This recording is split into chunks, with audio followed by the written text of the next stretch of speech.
Late into the night, Noemi Broussard lay awake in her modest room, the silence punctuated only by the shifting winds outside.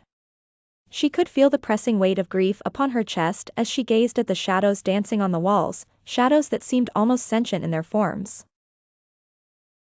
They mimicked the shape of things that should not exist, things from stories whispered in hushed tones around the crackling fire.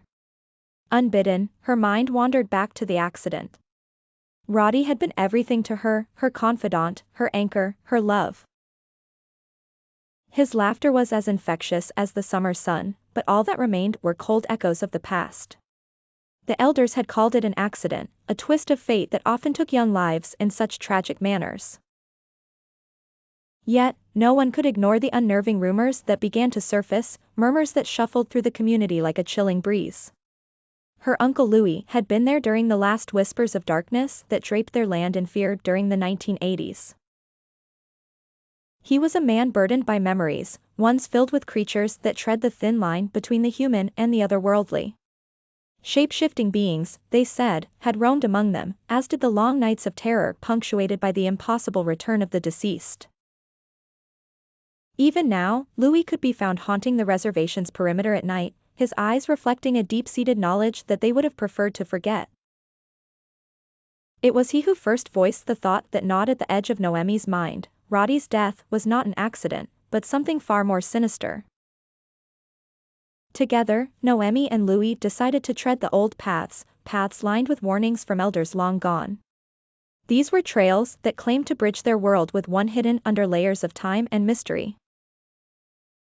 As they embarked on this journey, a familiar unsettling presence seemed to follow them, wrapping around Noemi like an unwanted cloak. With each revelation, as they delved deeper into the heart of the reservation's dark history, they encountered both the mundane and the inexplicable. Nature twisted in unfamiliar ways, and whispers lingered in the wind, speaking truths understood not by words but by the soul. It wasn't long before the shape of Roddy's killer began to reveal itself, its identity steeped in ancient vengeance. The past had never truly let go, its grip a testament to the curses that had never been broken.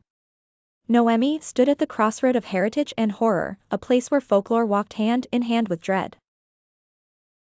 In the end, she discovered that to confront the specters that haunted them, she would have to embrace that which the elders had warned against, the blending of belief with reality, of accepting her own place in a story that began long before her birth. As the last vestiges of twilight slipped away, leaving only the lingering embrace of night, Noemi found herself not just mourning but fighting. Fighting not for the living but for the dead, and for a future that could either be reclaimed or irreversibly lost to the shadows that crawled through the very ground beneath her feet.